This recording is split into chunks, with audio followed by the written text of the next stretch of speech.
So మీ లైఫ్‌లో చాలామందిని train చేశారు కదా! సో ఇట్లనే ఎవరైతే ఆల్కహాల్ ఎక్కువ తీసుకొని లేదంటే స్మోకింగ్ అనేది ఎక్కువ చేసుకుంటున్న వాళ్ళు ఫిట్‌నెస్‌గా చేంజ్ అవ్వాలనుకుంటారు. అంటే మంచిగా బాడీ ట్రాన్స్‌ఫర్మేషన్.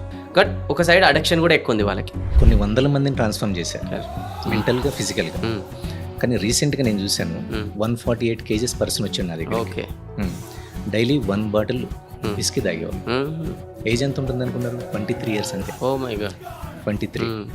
సో ఆయనకి అన్ని ప్రాబ్లమ్స్ ఉన్నాయి. హ్మ్. Diabetic, Hmm. బీపీ, అన్ని ఇష్యూస్ ఉన్నాయి. హ్మ్.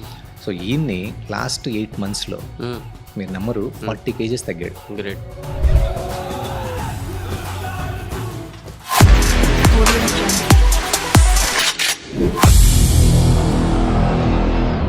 సో ఈ మధ్యకాలంలో తీసుకున్నట్టయితే కొన్ని మూవీస్ ఇన్‌ఫ్లుయెన్స్ చూసి కావచ్చు, ఇంకేదైనా ఈ ఇన్‌స్టాగ్రామ్ రీల్స్‌ని చూసి ఎవరన్నా ఇట్లా కావచ్చు.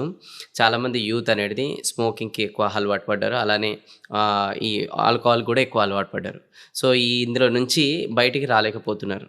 సో దీనివల్ల కొంతమంది జిమ్‌కి రెగ్యులర్‌గా వెళ్తున్నా కూడా బికాస్ ఆఫ్ ఈ బ్యాడ్ హ్యాబిట్స్ వల్ల కూడా అక్కడ రిజల్ట్ అనేది ఉండట్లేదు. సో మీరు దీన్ని ఎట్లా బ్రేక్ చేస్తారు? స్మోకింగ్ ఇవన్నీ కూడా చాలా వరకు సినిమాలు ఇన్ఫ్లుయెన్స్ చేస్తాయి కదండి. అదే. ఒక హీరో స్టైల్గా సిగరెట్ కాల్చాడు అనుకోండి, చూస్తారు.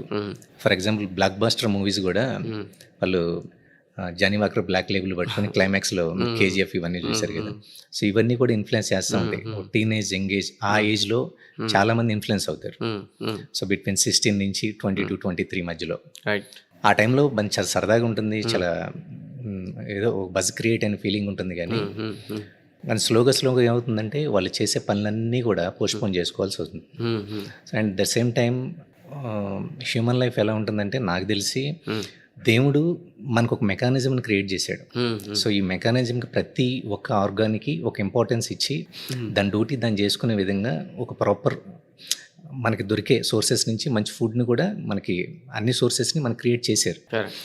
దాన్ని మనం చూసుకోకుండా ఆర్గాన్స్కి ఎఫెక్ట్ అయ్యే విధంగా తీసుకుంటే మీరు ఇంతకుముందు అన్నారు కదా 25 years 30 yearsకి చాలా పెద్దోళ్ళ కనపడుతున్నారని. సో ఇదే కారణం. ఏజింగ్ ఎక్కువ కనపడడానికి కారణం ఏంటి? Alcohol consumption. ఓకే. సో ఎప్పుడైతే ఆల్కహాల్ తీసుకుంటున్నారో సో డిఫాల్ట్గా ఆర్గాన్స్ అన్ని డ్యామేజ్ అయ్యే ఛాన్సెస్ ఉంటాయి. బ్లడ్ ఫ్లోనే తగ్గుతుంది, కొలెస్ట్రాల్ లెవెల్స్ పెరుగుతాయి. సో పెరిగినేంటి ఆబ్వియస్లీ ఆ గ్లోనెస్, ఆ ఫ్లోనెస్ అనేది తగ్గిపోతుంది. ఆ చార్మింగ్ లుక్, ఆ యూత్ఫుల్ లుక్ ఉండాలంటే మాత్రం డీటాక్సిఫికేషన్ ఎక్కువ చేస్తూ ఉండాలి. సో ఆల్కహాల్ తీసుకుంటే సో దీనివల్ల కూడా ఏజ్ తగ్గడంతో పాటు ఏ ఎక్సర్సైజ్ చేద్దామన్నా పెర్ఫార్మెన్స్ అనేది పూర్గానే ఉంటుంది. అట్ ద సేమ్ టైం ప్రాపర్గా చేయలేరు, స్లీప్ సరిగా ఉండదు, స్లీపింగ్ డిజార్డర్స్ వస్తాయి. దీని తర్వాత హార్ట్ అటాక్స్ అని ఇవన్నీ తెలిసిన విషయం. దీని నుంచి కొంచెం బయటపడాలంటే ఏదైనా 1, 2, 3 టిప్స్ అట్లా? అంటే చేయకూడదని నేను చెప్పనండి, చేయమని అస్సలు ఎంకరేజ్ చేయను.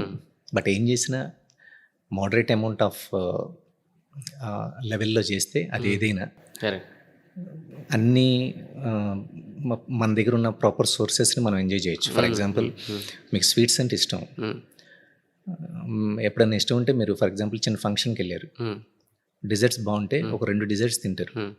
రేపు మార్నింగ్ మీరు ఆ ఫ్రూక్టోస్ని, ఆ షుగర్స్ని మీరు లివర్లో స్టోర్ చేసుకోకుండా మీరు ఎలా ఎనర్జీగా కన్వర్ట్ చేసుకున్నారు, అంటే ఎలాంటి ఎక్సర్సైజ్ని మీ బాడీకి ఇచ్చారు, స్వెట్ అవుట్ చేశారు లేదు అనేది పాయింట్. ఓకే. అంతే కదండి. సో అలా కాకుండా మీరు ప్రతిరోజు ఒక 1 kg స్వీట్లు తిన్నారనుకోండి, ఒక 6 monthsకో 1 yearకో మీరు డయాబెటిక్లోకి వెళ్ళే ఛాన్స్ ఉంటుంది. దాని తర్వాత షుగర్స్ తినాలంటే మీరు తినలేరు, కానీ మీకు ఇష్టం. అలాగే అదేదైనా కానీ ఆల్కహాల్ అవ్వచ్చు, ఏదైనా అవ్వచ్చు. సో దాన్ని కొంచెం బ్యాలెన్స్ చేయగలిగితే బాగుంటుందని నేను అనుకుంటాను. సో మీ లైఫ్లో చాలామందిని ట్రైన్ చేశారు కదా. సో ఇట్లనే ఎవరైతే ఆల్కహాల్ ఎక్కువ తీసుకొని లేదంటే స్మోకింగ్ అనేది ఎక్కువ చేసుకుంటున్న వాళ్ళు ఫిట్నెస్గా చేంజ్ అవ్వాలనుకుంటారు. అంటే మంచిగా బాడీ ట్రాన్స్ఫర్మేషన్. బట్ ఒక సైడ్ అడిక్షన్ కూడా ఎక్కువ ఉంది వాళ్ళకి. అలాంటి వాళ్ళు మీ దగ్గరకు వచ్చినప్పుడు మీరే విధానంగా వాళ్ళని చేంజ్ చేశారు? సో నన్ను అందరూ ఏమంటారంటే మంచి ట్రైనర్ అంటాం ముందు సెల్ఫ్ మోటివేటర్ అంటారు. ఓకే. సో రీసెంట్గా నేను కొన్ని వందల మందిని ట్రాన్స్ఫార్మ్ చేశాను మెంటల్గా, ఫిజికల్గా. కానీ రీసెంట్గా నేను చూశాను 148 కేజెస్ పర్సన్ వచ్చాడు నా దగ్గర. ఓకే. డైలీ 1 బాటిల్ విస్కీ తాగేవాళ్ళు. ఏజ్ ఎంత ఉంటుంది అనుకున్నారు? 23 years అంతే. Oh my God! 23. సో ఆయనకి అన్ని ప్రాబ్లమ్స్ ఉన్నాయి, డయాబెటిక్, బీపీ, అన్ని ఇష్యూస్ ఉన్నాయి. సో ఈయన్ని లాస్ట్ 8 monthsలో మీరు నమ్మరు 40 కేజెస్ తగ్గాడు. గ్రేట్. డైలీ 2 అవర్స్ జిమ్లో స్పెండ్ చేస్తాడు. అంటే ఎంతసేపు చేస్తాడు అనేది పక్కన పెట్టాడు. అదే. ఒక డిసిప్లినరీ ప్రిన్సిపల్స్ని, హ్మ్. సో ఫుడ్ హ్యాబిట్స్ని ఇవన్నీ చేంజ్ చేసుకొని ఎప్పటికప్పుడు మనం మానిటరింగ్ చేసుకొని, సో అతని టోటల్ లైఫే చేంజ్ అయిపోయింది. అది. గ్రేట్. Yeah. చాలా వింటుంటేనే ఇన్స్పైరింగ్ ఉంది మంచిగా. అంటే అంత కన్సిస్టెన్సీ, అంత కమిట్మెంట్ రావడం అంటే మామూలు రాకపోతే విషయం ఊరుకునేవాడిని కాదు. కదా, ఫోన్ చేసేవాడిని. ఏంటి ఈరోజు రాలేదు, ఫేవర్గా ఉందని. సరే ఫేవర్గా ఉన్నా పర్వాలేదు, వచ్చి నువ్వు బ్రేక్ఫాస్ట్ చేయడానికి వచ్చాయి. ఎందుకంటే మన క్యాఫ్టేరియా ఇవన్నీ ఉంటాయి కాబట్టి, సో ఫుడ్ కూడా బయట తినే ఛాన్స్ లేదు. ఓకే. బ్రేక్ఫాస్ట్, లంచ్, డిన్నర్ అంతా కూడా మన దగ్గర నుంచి ప్రొవైడ్ చేయడమే. ఓకే. So great.